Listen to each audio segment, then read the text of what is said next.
শুরু না হয় আমাদের রেকর্ডিং শুরু হয়ে গেছে। আজকে ক্লাসটা একটু বড়, 1.5 থেকে 2 ঘন্টা হবে। আজকে ক্লাস হইলো যে কিভাবে একটা পারফেক্ট প্যারাগ্রাফ লিখতে হয়। প্যারাগ্রাফ সবাই লিখে, ওকে। কেউ প্যারাগ্রাফে 10-এর মধ্যে 3 পাই, আবার কেউ 10-এর মধ্যে 9.5 পাই, কেউ 10-এর মধ্যে 10ই পাই। আমি আমার লাইফে যত প্যারাগ্রাফ লিখছি কোনো প্যারাগ্রাফে কখনো 9-এর কম পাই নাই। 9 বা 9.5। কেন? যারা টপার স্টুডেন্ট তারা সবসময় এক্সেপশনাল হয়, এক্সেপশনাল চিন্তা ভাবনা করে। খেয়াল করে দেখবেন, সাপোজ ধরেন যে 3টা প্যারাগ্রাফের মধ্যে যে কোনো একটা লিখতে হবে, যে টপার, হ্যাঁ, সে কোনটা সিলেক্ট করবে জানেন? যেটা কেউ সিলেক্ট করবে না, কমন। ধরেন মাই ফেভারিট হবি, এটা সবাই সিলেক্ট করবে। কিন্তু এমন একটা আনকমন টপিক আসছে যেটা কেউ সিলেক্ট করেনি, যে টপার সে ওটা সিলেক্ট করবে। আর ওটা সিলেক্ট করে এমন ক্রিয়েটিভ ভাবে লিখবে যে স্যার সেখানে মার্ক দিতে বাধ্য। সবগুলো খাতায় যখন দেখবে সেম প্যারাগ্রাফ, একটা খাতায় ডিফারেন্ট প্যারাগ্রাফ এবং ডিফারেন্ট স্টাইল, ইউনিকনেস বজায় আছে, নাম্বার তো বেশি পাবি। তো প্রথম শর্ত কি, সবাই যেটা লিখবে আপনি সেটা লিখবেন না, আপনি একটু ডিফারেন্টটা লিখবেন।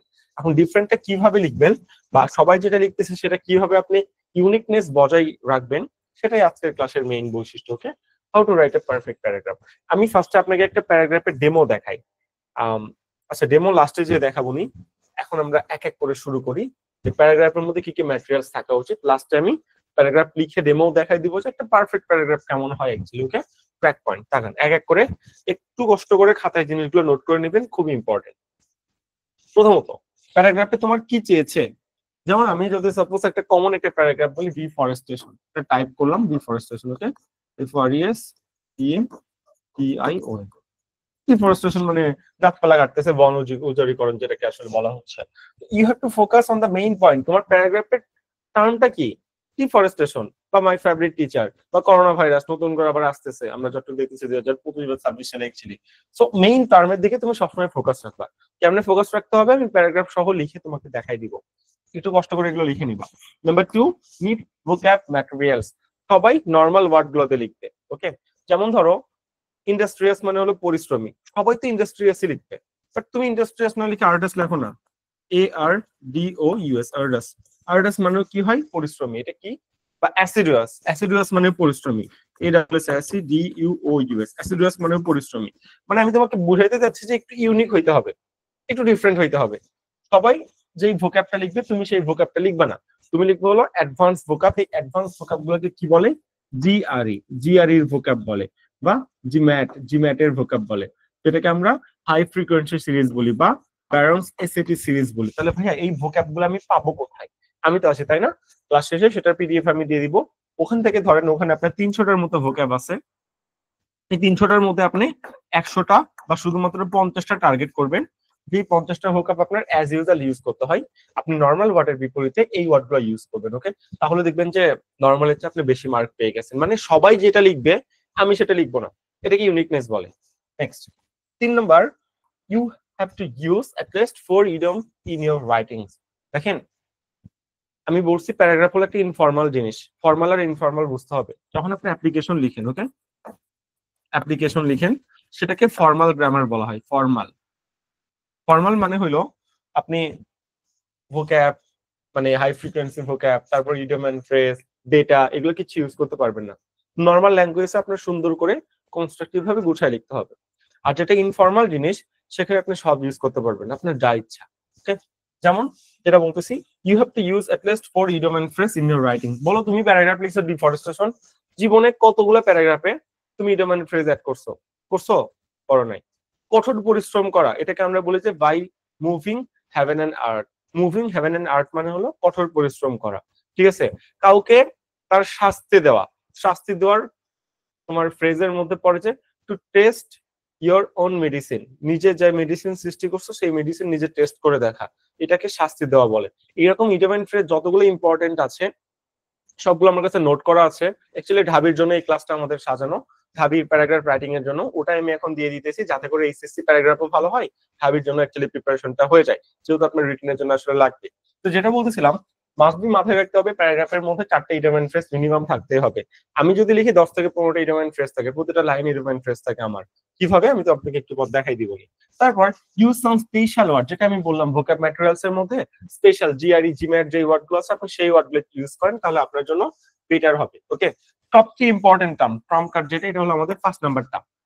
Input some general knowledge however you can. তুমি যেভাবে পারো, যেমন ধরো ডিফরেস্টেশন বা ট্রি প্লান্টেশনের কথাই বলি, 2010 সালে গাছপালার সংখ্যা কত ছিল, এখন গাছপালার সংখ্যা কত, কত কাটা হয়েছে, পুরা পৃথিবীর কত ভাগ গাছপালা আছে, কত ভাগ পানি আছে, এগুলো একটু ভোক্যাব অ্যাড করো।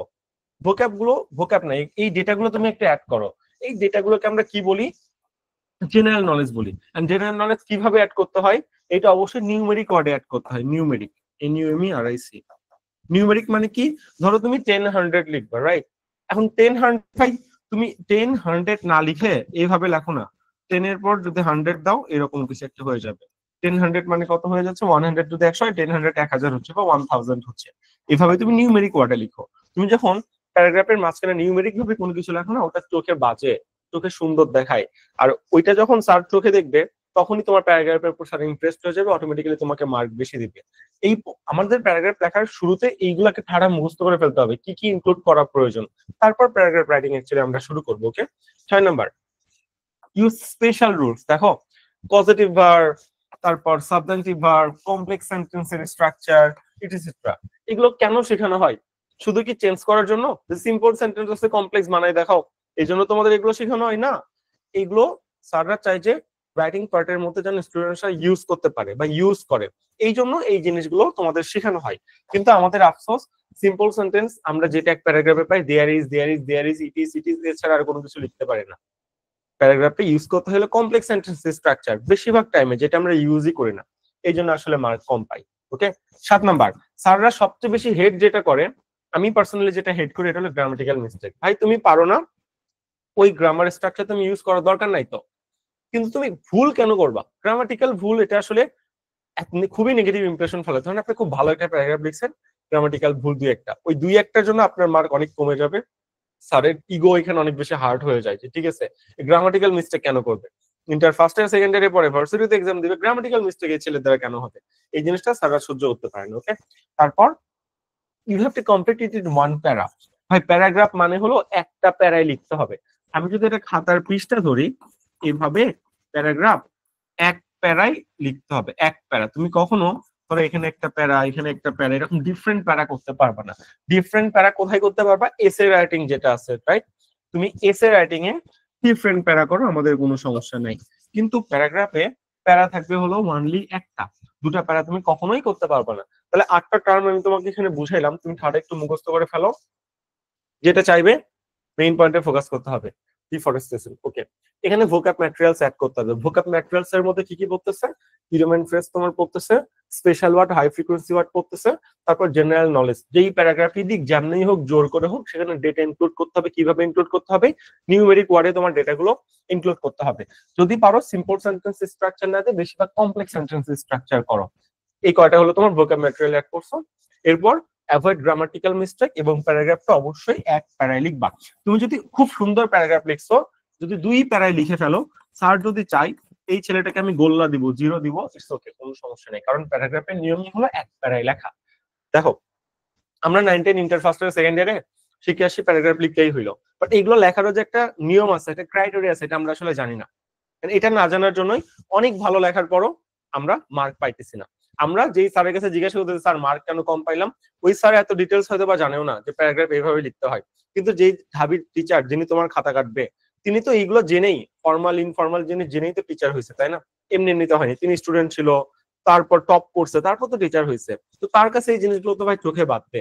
এই জন্য এইভাবে তুমি যদি এইচএসসি তে প্যারাগ্রাফ লেখো, তাহলে মার্ক তো টপ পাবাই, তোমার ঢাবির জন্য কাভার হয়ে যাইতেছে। ইভেন টেক্সচুয়াল যে প্যারাগ্রাফ আছে, এগুলোই কিন্তু বেশিরভাগ টাইম এইচএসসি তে চলে আসে। এন্ড টেক্সচুয়াল প্যারাগ্রাফ থেকেও কিন্তু ঢাবিতেও 70% টাইম চলে আসে। নন টেক্সচুয়াল বা এক্সট্রা আইটেম মাঝে মাঝে আসে, বাট টেক্সচুয়াল আইটেম গুলোই বেশি আসে। এটা আমাদের একটু মনে রাখতে হবে বা মাথায় রাখতে হবে। ভাইয়া, আপনি কি শুধুমাত্র এগুলো দেখাই বলে দিবেন প্যারাগ্রাফ শেষ? না, আমি তোমাকে হাতে কলমে 3 4টা প্যারাগ্রাফ দেখাই দিব, নিজের লেখা প্যারাগ্রাফ, কিভাবে এগুলো আমি লিখছি বা কিভাবে লেখা উচিত, কোনটা কি করা উচিত। ওকে, চলো, এটা হলো ফার্স্ট পয়েন্ট, আশা করি আমরা খাতায় সবাই নোট করে নিছি। এখন আমরা সেকেন্ড পয়েন্টে একটু যাবো, যে বুঝলাম তো প্যারাগ্রাফে এগুলো থাকতে হবে, বাট একটা প্যারাগ্রাফে ফিগার কেমন হয়? How is the figure? Okay, figure কিভাবে হতে পারে? চলেন আমরা একটু দেখি ফিগার কিভাবে হতে পারে।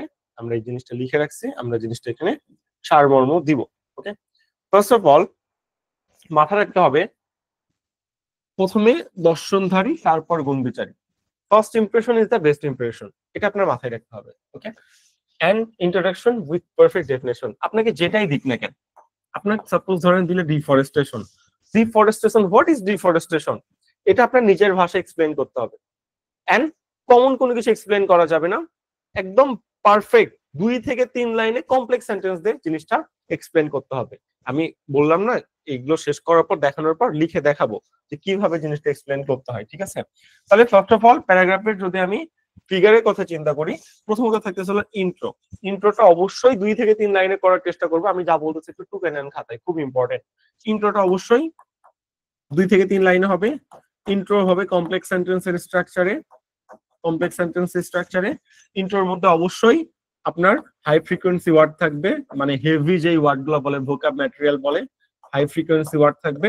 আর ইন্ট্রোর মধ্যে অবশ্যই ফ্রেজ থাকবে, ইডিয়ম এন্ড ফ্রেজ থাকবে, মাস্ট, এটার কোনো মাস্ট নেই। এই কয়টা জিনিস আপনার থাকতেই হবে। 2 থেকে 3 লাইন হবে, কমপ্লেক্স সেন্টেন্স হবে, ডেফিনেশন থাকবে, হাই ফ্রিকোয়েন্সি ওয়ার্ড থাকবে, ফ্রেজ থাকবে, এই 5টা জিনিস মাস্ট থাকতেই হবে ইন্ট্রোর মাঝখানে, মাথায় রাখবেন। ওকে, তারপরে আপনি ডিফরেস্টেশন নিয়ে একটা ইন্ট্রো দিলেন, ইন্ট্রোর ব্যাপারে আপনার একটু ডিসকাস করতে হবে। হ্যাঁ, যে আপনি ডিফরেস্টেশন বললেন যে গাছপালা কেটে ফেলা, দিন দিন কাটা হচ্ছে, এই জিনিসটা হলো deforestation, cutting down trees with a great বা large number in no time, that is deforestation, বা হোয়াট এভার, এভাবে আপনি বিষয়টা লিখলেন। তারপর আপনি সংজ্ঞা যে লিখলেন, গাছপালা কেটে ফেলাকে ডিফরেস্টেশন বলতেছে, বন উজাড়ীকরণ বলতেছে, এটা আপনি কেন বললেন, এটার বিপরীতে আপনার লজিক দিতে হবে। আপনি যে ইন্ট্রোটা লিখেছেন 2 থেকে 3 লাইনে, ওই ইন্ট্রোর বিপরীতে লজিক দিতে হবে আবার 2 থেকে 3 লাইন। ওকে, 2 থেকে 3 লাইন আপনার আবার কি করতে হবে, লজিক দিতে হবে, মাস্ট বি। আপনি তাহলে একটা জিনিস ইন্ট্রো দিলেন, ডিফরেস্টেশন কি, ডিফরেস্টেশন কেন আপনার কেন হয়, গাছপালা কাটলে কেন ডিফরেস্টেশন হয়, তার বিপরীতে আপনার লজিক দিলেন যে কিভাবে কাটা হচ্ছে না কাটা হচ্ছে। এবার যেই টপিকই থাক, ওইটার এক ভালো দিক এবং খারাপ দিক লিখবেন। আবার 3 থেকে 4 লাইন কি করবেন, ভালো দিক এবং খারাপ দিক, মেরিট এন্ড ডিমেরিট। মেরিট মানে হলো ওই জিনিসটার ভালো দিক, ডিমেরিট মানে হলো ওই জিনিসটার খারাপ দিক। এখন কোন জিনিসের যদি ভালো দিক না থাকে, গাছপালা কাটাতে এর কোনো ভালো দিক নাই, তাহলে আমরা সেটা বলবো যে এটার কোনো ভালো দিক নাই। আর খারাপ দিক যেগুলো, সেগুলো আমরা সেখানে 2-3টা পয়েন্টে উল্লেখ করে দিব। ডিমেরিট এবং মেরিট চলে গেল। তারপর একটা স্টুডেন্টস এর কাছ থেকে স্যার যেটা চাইবে, প্যারাগ্রাফ মানে শুধু মুখস্থ পুঁথিগত বিদ্যা না, ওই স্টুডেন্টের মাথায় কি আছে, স্টুডেন্টটা এই জিনিসটাকে কোন অ্যাঙ্গেলে দেখতেছে, কোন চোখে দেখতেছে, এটা স্যার জানতে চাই, খুব ইম্পর্টেন্ট। তারপর ইয়োর থিঙ্কিং, আমরা কখনোই আমি কি মনে করি এটা প্যারাগ্রাফের মধ্যে লিখি না। ডিফরেস্টেশনে ইন্ট্রো দিলা, ডিসকাস করলা ইন্ট্রোর ব্যাপারে, ভালো জিনিস খারাপ জিনিস লিখলা, ইয়োর থিঙ্কিং, তুমি কি মনে করো, এটা তোমার বলতে হবে। এই ব্যাপারটাকে তুমি কোন চোখে দেখতেছো, ভালো নাকি খারাপ, তোমার একটা ভাই অপিনিয়ন দিতে হবে। তুমি অপিনিয়ন দিলা 2 থেকে 3 লাইন, ঠিক আছে? তারপর থিঙ্কিং অ্যাবাউট কনক্লুশন, তুমি তো একটা অপিনিয়ন দিলা, তোমার থিঙ্কিং এখানে বললা, তো সেই থিঙ্কিং এর এক কথাই লিখতে হবে তোমার। হ্যাঁ, এক কথায় তুমি আসলে কি বলতে চাচ্ছ। ধরো তুমি গাছপালা কাটা সম্পর্কে তোমার ধারণা দিলে, ইয়োর থিঙ্কিং, যে না গাছপালা কাটা ভালো না, এটা মানুষের ক্ষতি করে, কিভাবে পরিবেশের ক্ষতি হচ্ছে, কত পার্সেন্ট কার্বন ডাইঅক্সাইড অমিশন হচ্ছে, ওজোন স্তর কিভাবে ক্ষতিগ্রস্ত হচ্ছে, নিজের থিঙ্কিং দিলা। তো থিঙ্কিং এর একটা কনক্লুশন দিবা না, তাহলে কি করা উচিত, গাছপালা কাটা উচিত নাকি উচিত না, কি পরিমাণ গাছপালা লাগানো উচিত, কনক্লুশন দেওয়া উচিত। এবং লাস্ট, খুবই important, conclusion by a paper reference simply got. Okay, শুধু তুমি তোমার থিঙ্কিং দিলে তো হবে না, তুমি তো তোমার দিক থেকে আগাই আসবাই। গভর্নমেন্ট এই জিনিসটাকে কিভাবে মোকাবেলা করতে পারে, এটাও তোমার বলতে হবে। গভর্নমেন্ট এই ব্যাপারে কি করতে পারে। ওকে, একটা সচেতন নাগরিক হিসেবে গাছপালা কাটা, যদি আমি একটা প্যারাগ্রাফের কথা বলি, ইন্ট্রো, এই জিনিসটা সংজ্ঞা দিলা কি জিনিস, ডিসকাস করলা কেন এই জিনিসটা ঘটতেছে, তুমি কেন এরকম সংজ্ঞা দিলা, ভালো জিনিস খারাপ জিনিস বললা, তোমার থিঙ্কিং এখানে দিলা যে কেমনে কি ঘটতেছে, তোমার থিঙ্কিং এর কনক্লুশন কি, এন্ড গভর্নমেন্ট এই ব্যাপারে কি স্টেপ নেওয়া উচিত, ঠিক আছে? এটাকে বলা হলো সুপারিশ মালা। এই কয়টা পয়েন্ট ভাই তোমার প্যারাগ্রাফের মধ্যে থাকতে হবে। একটা পারফেক্ট প্যারাগ্রাফের সিনট্যাক্স এইভাবেই গঠিত হয়। যে কোনো প্যারাগ্রাফ তুমি এই স্ট্রাকচারের মধ্যে যদি ফালাই দিতে পারো, কাহিনী শেষ। তাহলে এটা মুখস্থ করতে হবে। প্রথমে ইন্ট্রো, ডিসকাস অ্যাবাউট ইন্ট্রো, ভালো জিনিস খারাপ জিনিস, তোমার থিঙ্কিং কি, তোমার থিঙ্কিং এর কনক্লুশন কি, এবং গভর্নমেন্ট এই ব্যাপারে কিভাবে আগাইতে পারে। সবগুলো প্যারাগ্রাফ, বেশিরভাগ তোমাদের বোর্ড বইয়ের যে টেক্সচুয়াল প্যারাগ্রাফটা আছে, এভাবেই সলভ করা হয়। ওকে, এটা আমরা মাথায় রাখলাম যে একটা প্যারাগ্রাফের ফিগার কিরকম হওয়া উচিত।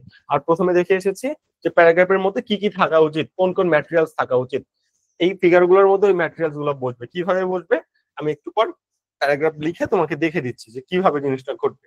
ওকে, এখন দেখো ইডিয়ম এন্ড ফ্রেজ, যেগুলো ইম্পর্টেন্ট পরীক্ষায় আসার মতো, পরীক্ষায় তো আসবে না, মানে যে ইডিয়ম এন্ড ফ্রেজ গুলো তুমি ভোক্যাব হিসেবে প্যারাগ্রাফের মধ্যে ইনক্লুড করতে পারো, ওইগুলো আমি এখানে দিয়ে রাখছি। আমি তো তোমাকে বলবো না তুমি গুগল থেকে কালেক্ট করে নাও। তুমি কেন গুগল থেকে কালেক্ট করবো, আমরা কেন আছি। সব যেগুলো তোমার প্রয়োজন অ্যাড করার মতো প্যারাগ্রাফের মধ্যে, এগুলো সব আমরা রেডি করে রাখছি।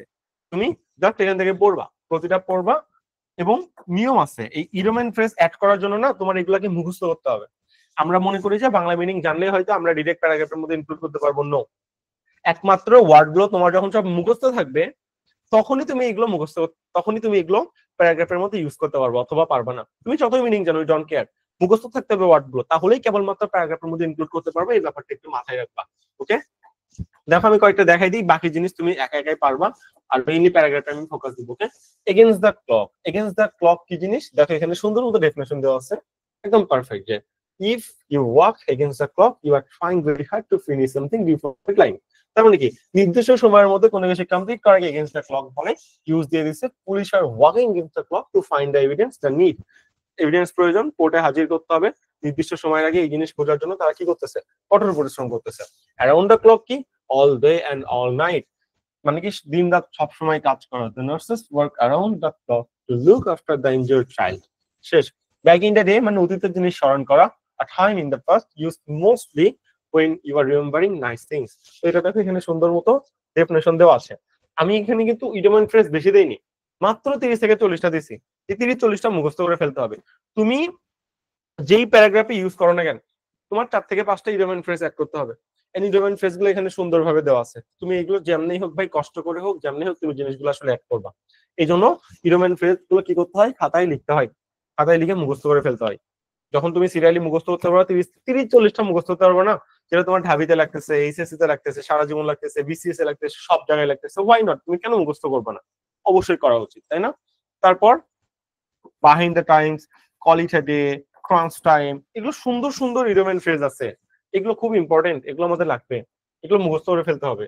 ওকে, তো এখানে যেগুলো আছে আপনি এগুলো একটু কষ্ট করে, আমরা তো টাইম দিব, বাসায় জিনিসগুলো খেয়ে ফেলবেন বা মুখস্থ করে ফেলবেন, খাতায় নোট করে ফেলবেন।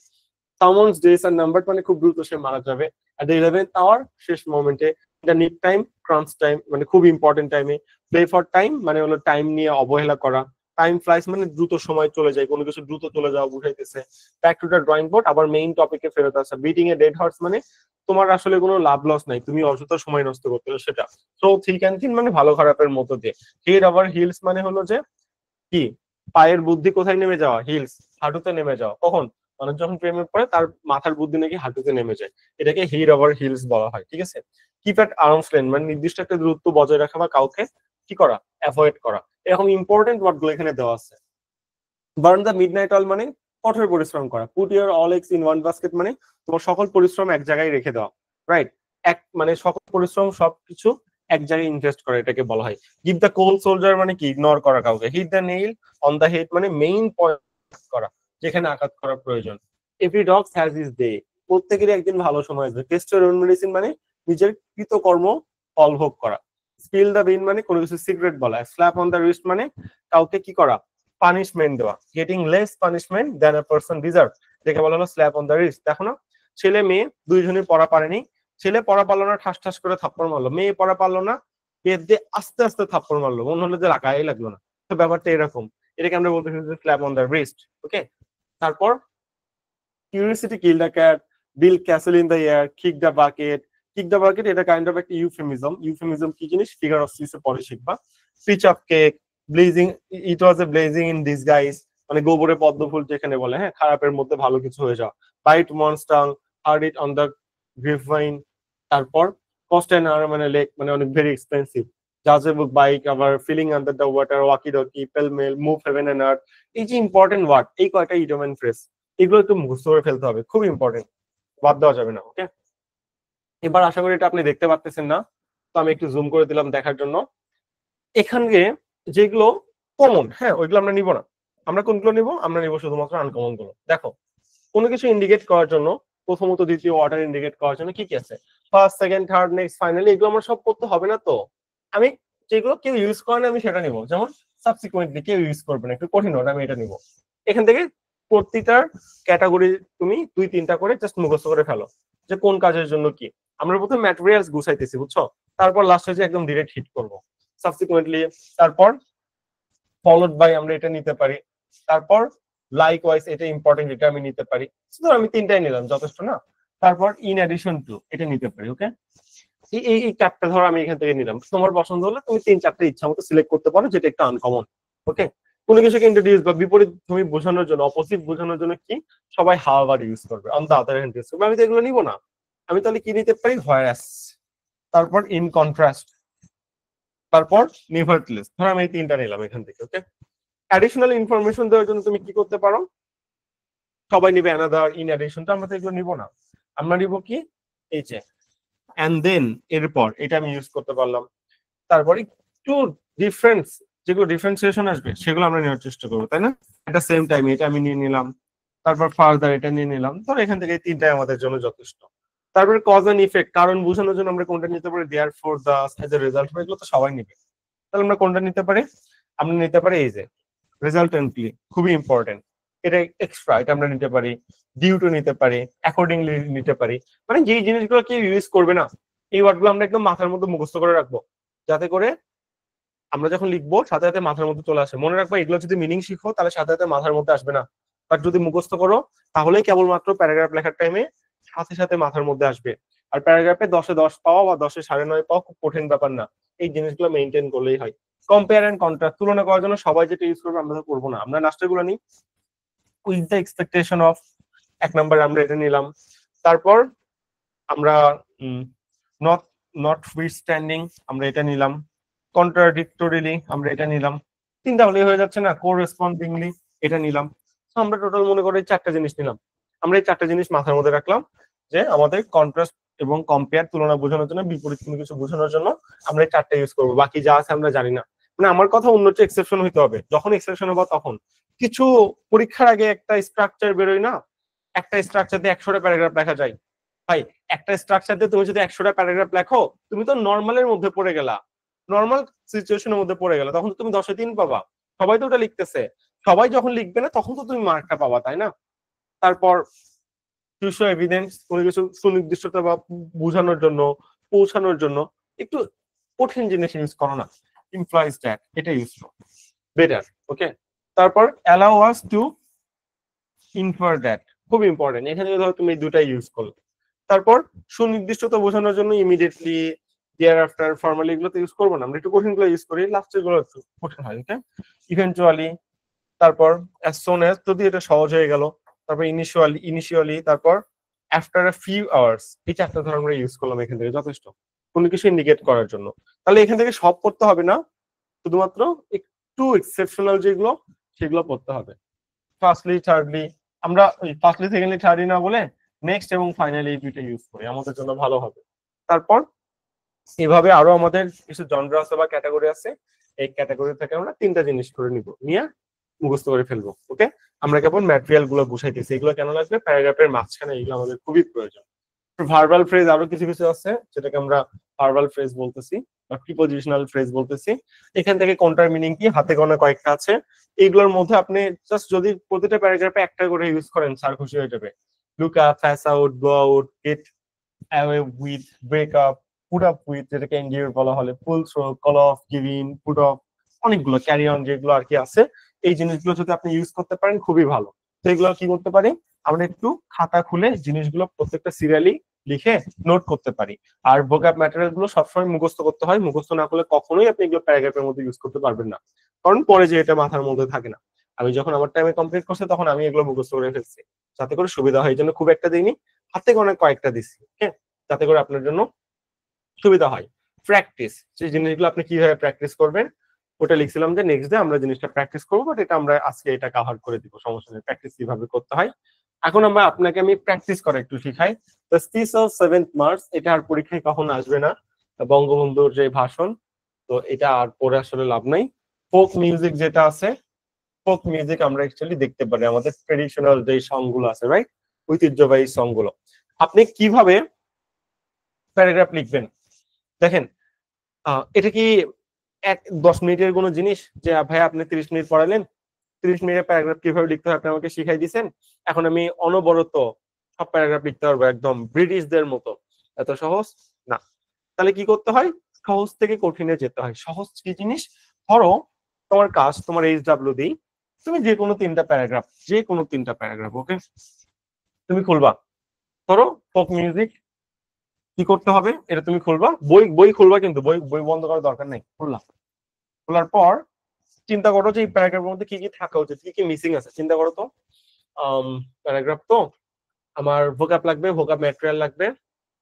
শুরুতে একটা কমপ্লেক্স সেন্টেন্স, যেমন প্রথমত আমি ভোকাবের কথা আসি, ভোকাপ ম্যাটেরিয়াল লাগবে, এর মধ্যে ইডোমেন ফ্রেজ লাগবে, এর মধ্যে হাই ফ্রিকোয়েন্সি ওয়ার্ড লাগবে, এর মধ্যে আমি কোনো ডেটা দেখতে পাচ্ছি না, নিউমেরিক ওয়ার্ডে কোনো ডেটা নাই, রাইট, কোনো জিকে নাই, জেনারেল নলেজ নাই, সেগুলো আমার অ্যাড করতে হবে। এটা আমি দেখলাম, ওকে শেষ। এগুলো আমি চিন্তা করলাম, গ্রামাটিক্যাল মিস্টেক আমি কখনো করব না এবং এক প্যারাতে করব, ওকে এটা আমার ফার্স্ট চিন্তা। 2 নম্বর চিন্তা, তাহলে আমাদের মরফিম কেমন হবে, আর সিনট্যাক্স কেমন হবে, রাইট, ফিগার কেমন হবে। আর ফিগারটা ভাই প্রথমত আমার একটা কমপ্লেক্স সেন্টেন্স থাকে, এটা কি কমপ্লেক্স সেন্টেন্স ছিল? হ্যাঁ এটা কমপ্লেক্স সেন্টেন্স। আচ্ছা প্রথমত একটা কমপ্লেক্স সেন্টেন্স থাকবে, আর তার মধ্যে আমার হাই ফ্রিকোয়েন্সি ওয়ার্ড থাকবে, ইডোমেন ফ্রেজ থাকবে, কিছু ভোক্যাব থাকবে, ডেটা থাকবে, এই টাইপ জিনিসপত্র থাকবে। তারপর আমি যে ডেফিনেশন দিব সেই ডেফিনেশন সম্পর্কিত 2-3 লাইনে আমার বক্তব্য থাকবে, ভালো জিনিস খারাপ জিনিস থাকবে, ফোক মিউজিকের ভালো জিনিস খারাপ জিনিস। তারপর আমি একজন সুস্থ নাগরিক হিসেবে এই ফোক মিউজিকটাকে কিভাবে দেখতেছি, ওই এখানে একটু ডেটা ডেটা দিব, হ্যাঁ কত পার্সেন্ট ফোক মিউজিক ছিল, কোন জেলায় ছিল, হ্যান ত্যান, কিন্তু এর মধ্যে আমি আসলে দেখতে পাচ্ছি না, আফসোস। তারপর আমার কনক্লুশন কি, আমি কি চাই, ফোক মিউজিকের ফিউচার কেমন হওয়া উচিত। তারপর হলো গভর্নমেন্ট এটাকে কি করা উচিত, গভর্নমেন্টের কি স্টেপ নেওয়া উচিত, গভর্নমেন্টের জন্য আমার সুপারিশ মালাটা কি, এটা থাকা উচিত। তো এটা চিন্তা করে দেখলাম এখানে আমার কিছু জিনিস মিসিং আছে, কি মিসিং আছে, কোনো ডেটা আমি এখানে দেখতে পাচ্ছি না। তাহলে আমার কাজ কি হবে, চ্যাট জিপিটির কাছে, চ্যাট জিপিটির কাছে যে আমি বাংলায় লিখবো যে ফোক মিউজিক প্যারাগ্রাফ সংক্রান্ত আমাকে কয়েকটা গুরুত্বপূর্ণ ডেটা লিখে দেন, গুরুত্বপূর্ণ ডেটা বা গুরুত্বপূর্ণ জিকে, গুরুত্বপূর্ণ সাধারণ জ্ঞান ইংরেজিতে লিখে দেন। চ্যাটজিপিটি এখন সবার কাছে আছে, তাই না, এটা আমাদের জন্য কত বেশি সহজ হয়ে গেছে। তখন অনেক ডেটা ফোক মিউজিক সম্পর্কিত আপনাকে লিখে দিবে চ্যাটজিপিটি। তারপর এগুলো আপনি কি করবেন, এগুলো আপনি একটু কষ্ট করে খাতায় নোট করবেন, একটু একটু মার্ক পাওয়ার জন্য একটু কষ্ট করতে হবে না, আপনার হাতে গোনা 15-20টা প্যারাগ্রাফের মতো এগুলো হুবহু কমন আসে, প্যারাগ্রাফ সাজেশন আমরা দিব, সমস্যা নাই। তো ওই 20টা প্যারাগ্রাফ যদি আমরা একটু কষ্ট করে খুঁজি চ্যাটজিপিটির কাছে 5টা মিনিট টাইম নিয়ে, যে ডেটাগুলো আমরা যদি একটু কালেক্ট করি, রাইট, তাহলে আমাদের জন্য ভালো হয় না। তো ডেটাগুলো আমরা কালেক্ট করলাম, কালেক্ট করার পর আমার কাজ হবে যে এইগুলো আমরা মডিফাই করব, ওকে। আমরা প্রথমেই তো লিখতে পারবো না, ধরো এত জ্ঞান আমাদের নেই, আমরা জিরো, সাপোজ আমার কি করতে হবে, ফার্স্টে মডিফাই করতে হবে। তো এখানে আমি মডিফাই করি, তো কি আছে দেখি, the songs and music of a community which remain, আমাদের লিখতেছে ওকে, uninfluenced by an sophisticated musical rules or any standard music style are basically called folk music। এটা এই ভাষায় আসলে লিখলো, ওকে। আমি চিন্তা করলাম যে ওকে ঠিক আছে, আমি এটা নিয়ে বসি, খাতায় নিয়ে বসি, বসার পর এখানে কোথায় কোথায় মডিফাই করা যেতে পারে, ভাবলাম যে ঠিক আছে এর মধ্যে একটা ডেটা নিয়ে আসা যেতে পারে, আর এর মধ্যে আমরা ইডোমেন ফ্রেজ নিয়ে আসতে পারি, ভোক্যাব নিয়ে আসতে পারি, জিনিসটা একটু কঠিন মনে হচ্ছে আর একটু সহজ করতে পারি। এইভাবে আমি চিন্তা ভাবনা করলাম, করে আমাদের কাজ হবে প্রথমত এই প্যারাগ্রাফ গুলোকে একটু মডিফাই করা, ওকে, নিজের ভাষায় মডিফাই করা। মডিফাই করা মানে কি, আমরা যে স্ট্রাকচার শিখিয়েছি ওই স্ট্রাকচারে পরিণত করা, ডেটা অ্যাড করা, কিছু ভোক্যাব অ্যাড করা, ইডোমেন ফ্রেজ অ্যাড করা, এই জিনিসগুলো আমাদের দায়িত্ব। এইভাবে আমরা প্রথমত 2-3টা প্যারাগ্রাফ নিজে নিজে মডিফাই করা শুরু করব। মডিফাই করার পর আমরা একটা আইডিয়া পেয়ে যাব যে হ্যাঁ ঠিক আছে, তাহলে আমরা মোটামুটি একটু একটু করে পারতেছি। এটা তুমি একদিনে 20টা করে কাজ হবে না, প্রতিদিন 3টা করে বাসায় বসে মডিফাই করতে হবে, প্রথমত দেখে দেখে মডিফাই করতে হবে। মডিফাই করে যখন তোমার থিওরি গুলো মুখস্থ হয়ে গেল, যে দেখে বুঝলা যে কার এই প্যারাগ্রাফের চেহারা কেমন হওয়া উচিত, এর মধ্যে কি কি থাকা উচিত, তখন পরবর্তীতে তুমি একা একা লেখার চেষ্টা করতে পারো, কিভাবে তুমি একটা পারফেক্ট প্যারাগ্রাফ লিখতে পারবে। এখন ভাইয়া একটা আইডিয়াল প্যারাগ্রাফের চেহারা কেমন হয় এটা যদি আমাকে একটু দেখাইতেন, তাহলে হয়তো আমাদের জন্য একটু ভালো হইতো। মানে আপনি যেই জিনিসগুলো বললেন, এই এটা হলো আমাদের প্রথমে অংশ, ঠিক আছে, আপনি যেই জিনিসগুলো বললেন এই জিনিসগুলো দিয়া প্যারাগ্রাফ লিখলে প্যারাগ্রাফটা কেমন হয়, আমি যদি একটু চেহারাটা বুঝতে পারতাম, বিশ্বাস করেন তাহলে হয়তো আমাদের জন্য খুব ভালো হইতো। এটা আপনার সেকেন্ড কোশ্চেনে আসতে পারে, রাইট। তো চলেন আমি একটা প্যারাগ্রাফ, মানে আমি অনেকগুলোই প্যারাগ্রাফ আমাদের লেখা আছে, আমি 2-3টা আপনাকে ওপেন করে দেখাই দিচ্ছি। এগুলো গত অ্যাডমিশনের জন্য লেখা হয়েছিল, গত অ্যাডমিশনে খুবই ইম্পর্টেন্ট এন্ড ক্রুশিয়াল টপিক ছিল জিনিসগুলোকে। এগুলো আমরা ওপেন করব, ওপেন করে আমরা একটু দেখবো যে একটা প্যারাগ্রাফ কি কেমন কিরকম হয়ে থাকে বা কেমন হয়ে থাকে। আমি কি সেমটা আবার ওপেন করছি, how to write a paragraph, তাই না? আচ্ছা একটু ওয়েট, আমি একটু অন্যটা ওপেন করি। Paragraph writing, how to write a paragraph. এখানে কি জুলাই মুভমেন্ট, ইডোমেন ফ্রেস, মনে হয় কোনো কিছু আমরা বাদ দিছি, একটু ওয়েট করি আমরা। প্যারাগ্রাফ রাইটিংটা ওপেন করলাম। ওকে, দেখি এর মধ্যে কি আছে। ওকে, তো ঠিক আছে, প্যারাগ্রাফ রাইটিং। তো আমি ইনস্ট্যান্ট, যেহেতু এটা আমাদের এইচএসসি এর জন্য, আমি নিজে এখানে মানে এখানে জাস্ট আপনার প্যারাগ্রাফটা শিখালেই হয়ে যাইতেছে। আমরা গত অ্যাডমিশনের ব্যাচে বা ক্লাসে এটা আমরা ইনস্ট্যান্ট লিখছিলাম সবার সামনে, যে ঠিক আছে ওখান থেকে আমরা কি কি কালেক্ট করতে পারি। ওকে, ভোকাব ম্যাটেরিয়াল হিসেবে আমরা কোনটা কোনটা নিতে পারি। আমি চিন্তা করলাম প্যারাগ্রাফ, আমার টার্গেট প্যারাগ্রাফ এখানে কি ছিল, সাপোজ ধরো ডিফরেস্টেশন। অনেকগুলো প্যারাগ্রাফ আছে, একটা টার্গেট করলাম হলো ডিফরেস্টেশন। আমার কি করতে হবে, এই ডিফরেস্টেশন প্যারাগ্রাফটাকে একটু পারফেক্টলি লিখতে হবে। একটা আইডিয়াল প্যারাগ্রাফ কেমন হয় চিন্তা করলাম আমি। ওকে, তো আমার যা ম্যাটেরিয়াল ছিল, ইডিয়ম এন্ড ফ্রেজ আমার মুখস্থ ছিল, সেখান থেকে আমি টার্গেট করলাম কোন ইডিয়ম এন্ড ফ্রেজ গুলো লিখবো। এখানে লিখে রাখলাম, কারণ সবার সামনে যেহেতু লিখতেছিলাম, তাছাড়া তো এটা মাইন্ডে আমার ছিল। এগেইনস্ট দ্য ক্লক আমি নিতে পারবো, সামন বেস আর নাম্বার, যারা আসলে গাছপালা কাটবে তারা দ্রুত মারা যাবে বা আমাদের প্ল্যানেট ধ্বংস হয়ে যাবে। এগেইনস্ট দ্য ক্লক মানে কি, নির্দিষ্ট সময়ের মধ্যে কোনো কিছু করা বা পরিশ্রম করা। ইন দ্য নিক টাইম হলো মেইন টাইমে, বার্ন দ্য মিডনাইট বেল কঠোর পরিশ্রম করা, গিভ দ্য কোল্ড সোলজার আঘাত দেওয়া, hit the nail on the head, test of your own medicine, a slap on the wrist, build castle on the air, it was a piece of, এরকম আমরা অনেকগুলো নিচ্ছি, যে কতগুলো আমরা বসাইতে পারি। তারপর প্যারাগ্রাফের সিরিয়াল মেইনটেইন করার জন্য first of all, at last কি হবে এখানে, subsequently, on the whole, analogously, look into, এরকম কিছু কিছু ওয়ার্ড নিচ্ছি যেগুলো আমরা ইউজ করতে পারি। তারপর আমি গুগল থেকে একটু সার্চ কইরা ডেটা বের করে নিছি। ঠিক আছে, ডিফরেস্টেশন তো আমার লিখতে হবে, তো কিছু ডেটা তো প্রয়োজন, তাই না? 10,000 বছর আগে 57% গাছপালা ছিল, বর্তমানে তার আসলে 1/3 আছে। এট প্রেজেন্ট আমি যদি ধরি 31% গাছপালা আছে, যেটা আসলে 4.06 বিলিয়ন হেক্টর জায়গা জুড়ে আছে। মানে এগুলো যে চ্যাট জিপিটি বা গুগল থেকে আমি অটোমেটিক্যালি বের করছিলাম, 2 মিনিট টাইম লাগছে, বেশি না। বাংলায় বলে হয় যে ডিফরেস্টেশন সম্পর্কিত গুরুত্বপূর্ণ ডেটা ইংলিশে দেন, বললেই তোমাকে সুন্দর মতো এরকম অনেক সুন্দর ডেটা দেবে। এই ডেটাগুলোর মধ্যে যে ডেটাগুলো সেগুলো তুমি ইউজ করতে পারবা। এইভাবে আমি নিলাম, নেওয়ার পর আমি লেখা শুরু করছিলাম। ঠিক আছে, এত বড়, এটা কি ছোট করা যায়? আমি চেষ্টা করি তো। এই যে ছোট করা গেছে, ছোট গুলো আপনি দেখতে পাচ্ছেন কিনা আমি জানি না। দেখেন আমার প্যারাগ্রাফের দিকে একটু তাক, একটা আইডিয়াল প্যারাগ্রাফ কেমন হবে, ফার্স্ট ইমপ্রেশন কেমন। আপনি যখন আমার প্যারাগ্রাফের দিকে তাকাইতেছেন, মাঝখানে দেখছেন নিউমেরিক ওয়ার্ড 31%, 4.06, 1/3, 57%, 10,000, নিউমেরিক ওয়ার্ড গুলো দেখছেন। বলেন তো এই নিউমেরিক ওয়ার্ড দেখতে চোখে একটা অন্যরকম সুদিং বা শান্তি লাগতেছে না, যে হ্যাঁ ইয়েস এটা ডিফারেন্ট কিছু একটা। নর্মাল কারোর মধ্যে নিউমেরিক ওয়ার্ড থাকে না, আমাদের মধ্যে আছে। নিউমেরিক ওয়ার্ড তো সবাই জানে না, এই কষ্ট সবাই করতে চায় না, এই জন্য আসলে মার্কটা কম পাইতেছে। তো ঠিক আছে, তারপর আমি আপনাকে বলছিলাম যে দেখেন, আপনার পারফেক্ট একটা ইন্ট্রো দিতে হবে। ইন্ট্রোই আপনার মেইন আকর্ষণ, ইন্ট্রো না দিলে আসলে হবে না। ইন্ট্রো আমরা কিভাবে দিছিলাম, কি কি আছে ইন্ট্রোর মধ্যে তাকান। ইন্ট্রো সবসময় কমপ্লেক্স সেন্টেন্সে হয় বলছিলাম। তারপর a large number destruction of trees are called deforestation, and nowadays it's kind of piece of cake to a dishonest person. এখানে কিন্তু আমরা কয়টা ওয়ার্ড ইউজ করলাম দেখেন। ট্রিগারটা কি জিনিস, ডিফরেস্টেশন কি জিনিস, বেশি পরিমাণে গাছ কাটতেছেন এটাকে ডিফরেস্টেশন বলে শর্টকাট কথায় ডেফিনেশন দিছি।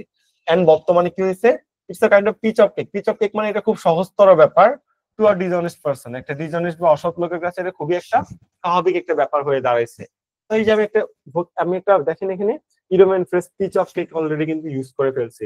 তাহলে আমি চাইছিলাম যে আমাদের প্রথম যেই ইন্ট্রোটা কমপ্লেক্স সেন্টেন্স হবে, ভোক্যাব থাকবে, তারপর সেখানে আমার কিছু ডেটা থাকবে, তারপর ইডিয়ম এন্ড ফ্রেজ থাকবে।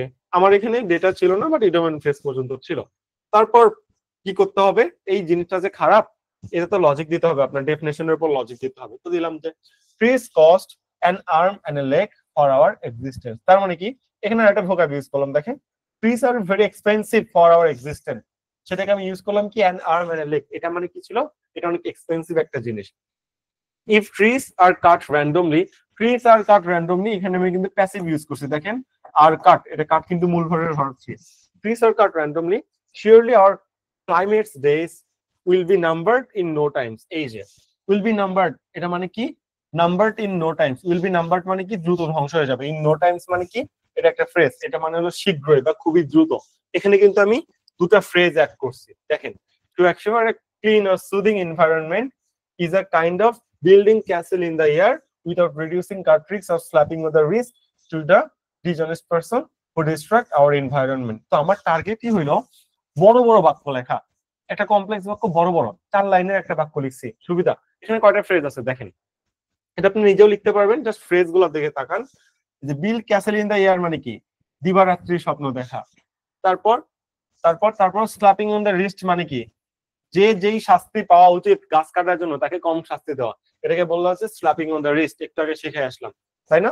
সেখানে কিন্তু আমি দুটো ফ্রেজ অ্যাড করছি। তারপর ব্যাক ইন দ্যাটে আমি অতীতের কথা চলে গেলাম, আমার ডেফিনেশন দেওয়ার পর ভালো খারাপ জিনিস আমি বোঝানোর জন্য অতীতে চলে গেলাম। ব্যাক ইন দ্যাটে, ইন পাস্ট, আমি কিন্তু এটা বলি ব্যাক ইন দ্যাটে বলছি, যে এখানে একটা ফ্রেজ ইউজ করলাম। The percentage of forestation was 57% in recent 10,000 year ago। এখানে দেখেন আমি একটা ওয়ার্ড ইউজ করছি, বিপরীত বা বর্তমানে কত আছে, তাই না? কন্ট্রাডিক্টরি, এখানে কিন্তু একটা হাই ফ্রিকোয়েন্সি ওয়ার্ড ইউজ করছি। Now it is only 1/3 of the previous time at a recent time. বর্তমানে 30% of the earth surface is covered by forest. এই যে আমি এখানে ডেটাগুলো ইউজ করতেছি, অ্যাপ্রক্সিমেটলি 4.06 বিলিয়ন হেক্টর এটা আছে। এই যে ডেটাগুলো আমি খুব পারফেক্টলি সুদিং ভাবে ইউজ করে দিলাম, এটাই হলো মজা। এই জায়গাতেই সবার চেয়ে আমাদের লেখাগুলো ডিফারেন্ট হয়ে যাচ্ছে। The greedy people are trying to earn money by cutting down trees।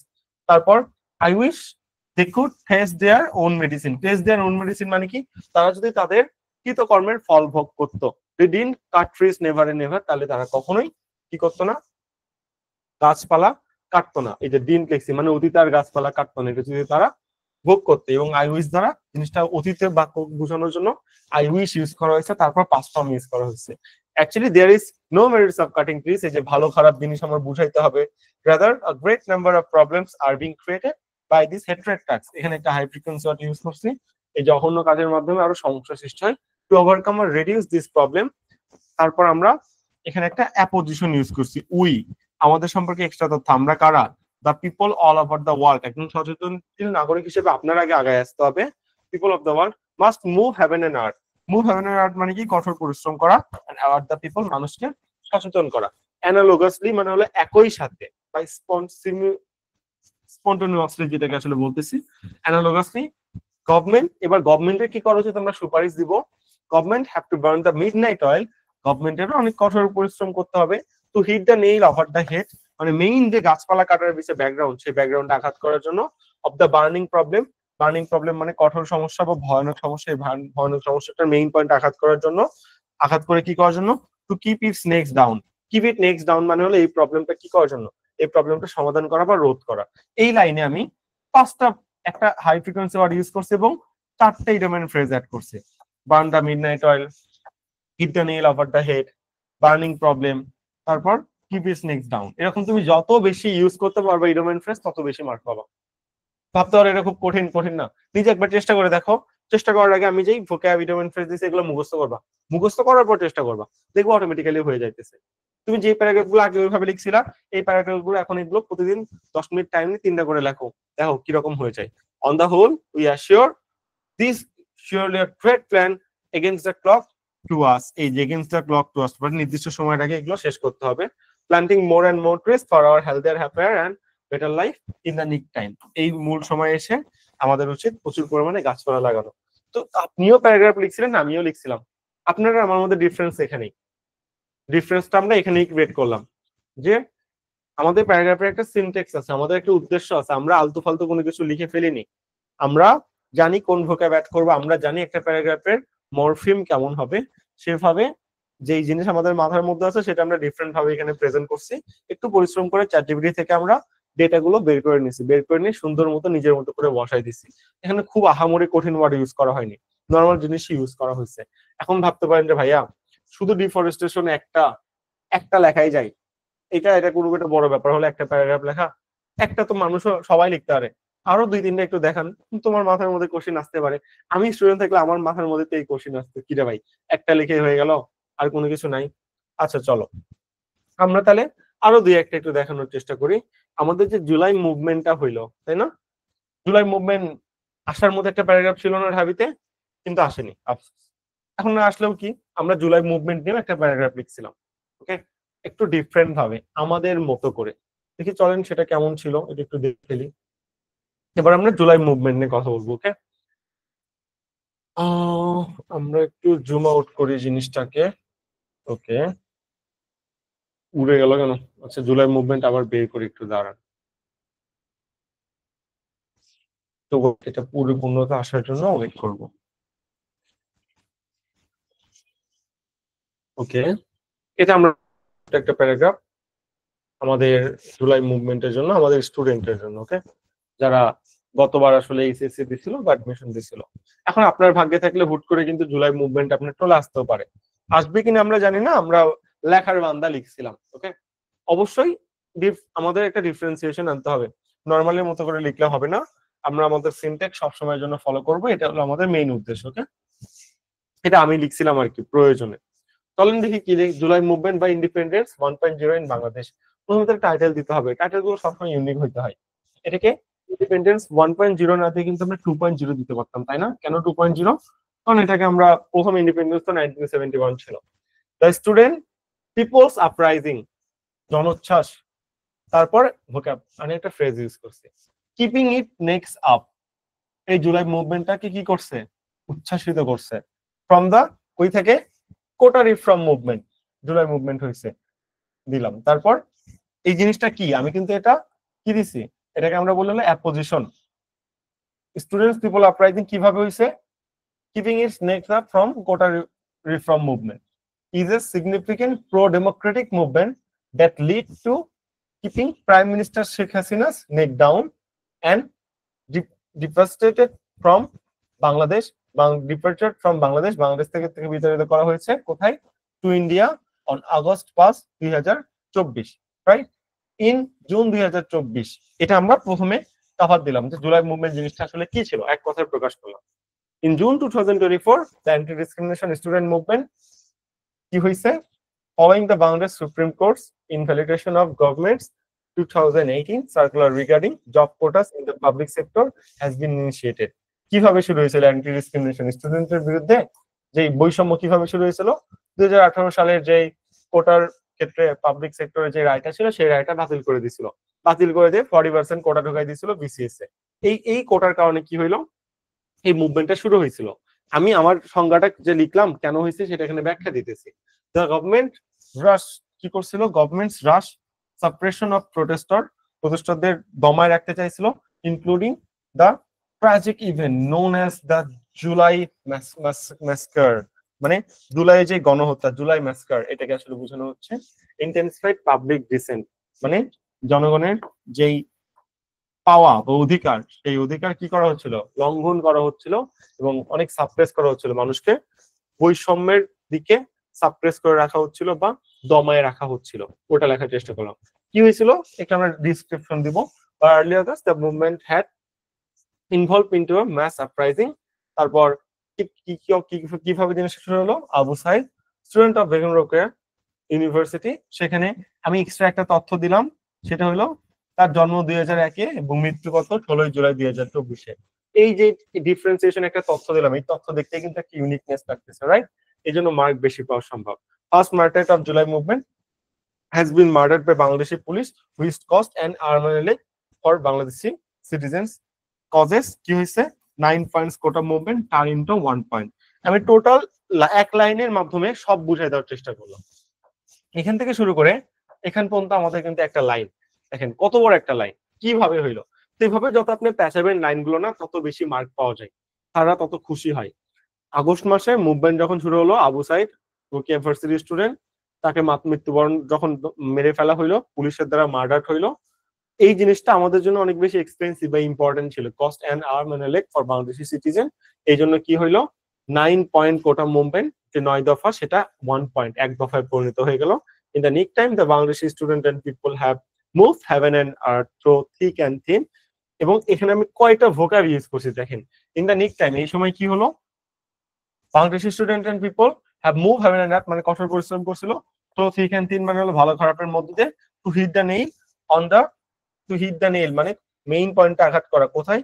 On the cheese heel of Sheikh Hasina's fascism and went for a long march to Dhaka on 5th October 2024 by continually raising a melody, surrendered laces, surrendered the গণবহন। মানে কি? ওই যে তুই স্বৈরাচার কি কর, এবার গতি ছাড়, এইরকম যেটা ছিল, ওই যেই আমরা একটা মিলোডির মাধ্যমে বা একটা তান বা একটা সুর যেই আমরা কি করতে করতে মানে মিছিল করতে করতে স্লোগান দিতে দিতে গেছিলাম, ওই জিনিস আমি এখানে লিখে দিচ্ছি। মানে আমি চেষ্টা করছি যে চেষ্টা করলেই পারা যায়। একটা পয়েন্ট অনেক বড়, প্রতিটা লাইন অনেক বড় বড়, প্রতিটা লাইন 4 থেকে মানে একটা কি বলবো, আমি যদি বলতে চাই যে একটা লাইন, একটা সেন্টেন্স 3 থেকে 4 লাইন করে করার চেষ্টা করছি, যত বেশি তত সুন্দর। একদম এক লাইনের মধ্যে সবকিছু, এবং যতগুলো ভোক্যাব এই লাইনের মধ্যে কি নাই সবকিছু এই লাইনের মধ্যে আছে, শাল টাল সব এর মধ্যে আছে, রাইট? এভাবে জিনিসটা আমরা কভার করে ফেলছিলাম। এবং কি করছিল তারপর, freed Bangladesh from 16 years of harrowing governance, ভয়ানক যেই 16 বছরের গভর্নমেন্ট সেখান থেকে এটা ফ্রি করছিল বা মুক্ত করছিল। ইন দ্য আফটারম্যাথ, এর পরবর্তীতে কি হলো, Nobel laureate Mohammad Yunus was appointed at the hedge of an interim government tasked with steering the nation towards democratic reform। যে এই কাজের জন্য তাকে অ্যাপয়েন্ট করা হলো, যে এই যে জাতি, এই জাতিকে আবার সামনের দিকে আগায় নিয়ে যাওয়ার জন্য। July Revolution is an example as a testament to the power collective action in challenging authoritarianism and striving for a more equitable and democratic society of Bangladesh। এই একটা চ্যালেঞ্জ ছিল যে এই সরকার যে পতন স্বৈরাচার তাদের কি করা, পতন ঘটনা বা ধ্বংস করা এবং দেশটাকে সামনের দিকে আগায় নিয়ে যাওয়ার জন্য। So that's the possibility. এইভাবে আমরা একটা প্যারাগ্রাফ কিভাবে লিখতে হয় এটা দেখলাম, খুবই ইম্পর্টেন্ট ছিল। এইভাবে আপনি যখন চেষ্টা করবেন খুবই পারফেক্টলি একটা প্যারাগ্রাফ লিখতে পারবেন। খুবই একটা কঠিন জিনিস না, এটা আসলে অনেক সহজ একটা জিনিস, জাস্ট আপনার চেষ্টা করতে হবে। আপনি চেষ্টা করলে জিনিসটা পাবেন। এবং মনে রাখবেন, পরীক্ষায় কিন্তু অবশ্যই অবশ্যই প্যারাগ্রাফ আসবেই। প্যারাগ্রাফ আপনি যত চেষ্টা করবেন তত পারফেক্টলি লিখতে পারবেন। একটু সচেতনতার প্রয়োজন, আর কিছু প্রয়োজন হয় না। তো আমরা 2টা স্লাইড দেখাইলাম। তো এখন আমি আপনাকে ইডিয়ম এন্ড ফ্রেজ আরো দেখাই দিতেছি, আমি যেগুলো আপনাকে দিয়ে দিব, যে যেগুলো আপনি আসলে বাস্তব জগতে ইউজ করবেন, ঠিক আছে, প্যারাগ্রাফ লেখার জন্য। আরো অনেকগুলো ইডিয়ম এন্ড ফ্রেজ আছে যেগুলো আপনার একটু জানতে হবে, জানলেই পারবেন। যেমন দেখেন, ইডিয়ম এন্ড ফ্রেজ কিন্তু আমি এখানে নোট করে দিছি, যে at the end of the day, blazing in this guys, the tip of the iceberg, important, burn the midnight oil, keep your fingers crossed. Important idiom and phrase যেগুলো আপনার লাগবে, বুঝছেন, আমি আলাদা আলাদা করে দিয়েছিলাম। ফর চ্যালেঞ্জেস এন্ড প্রবলেম, যে কোনো প্রবলেম সলিউশনের জন্য আপনি এই ইডিয়ম এন্ড ফ্রেজ গুলো অ্যাড করতে পারেন। এগুলো আপনার জাস্ট একটু খাতায় নোট করতে হবে, একটু পড়তে হবে। 2 ঘন্টা যদি পরিশ্রম করেন তাহলে দেখবেন যে খুবই পারফেক্টলি আপনি জিনিসগুলো কভার করতে পারতেছেন। তাই এগুলো আপনার পড়তে হবে, এই জন্য এগুলো দেওয়া। এই যে এইভাবে আমরা জিনিসটা দিয়ে দিছি, এটা আপনি পেয়ে যাবেন। ইউজেস কোনটা, প্যারাগ্রাফ কিভাবে অ্যাডজাস্ট করতে হবে, কখন বসাইতে হবে, এগুলো সব লিখে দিচ্ছি। তো এই ক্লাস যখন শেষ হবে তখন এই স্লাইড গুলো আমি দিয়ে দিব, কোনো সমস্যা নেই। ইডিয়ম এন্ড ফ্রেজ এটা ছিল। আমাদের আরো কিছু ইডিয়ম এন্ড ফ্রেজ আছে, তো ইডিয়ম এন্ড ফ্রেজ আমরা দিলাম। আফটার দ্যাট যদি তাকান, এখানেও আরো কিছু ইডিয়ম এন্ড ফ্রেজ আছে, আপনি চাইলে এইগুলোও দেখতে পারেন, এগুলো আপনার জন্য কাজে দিবে।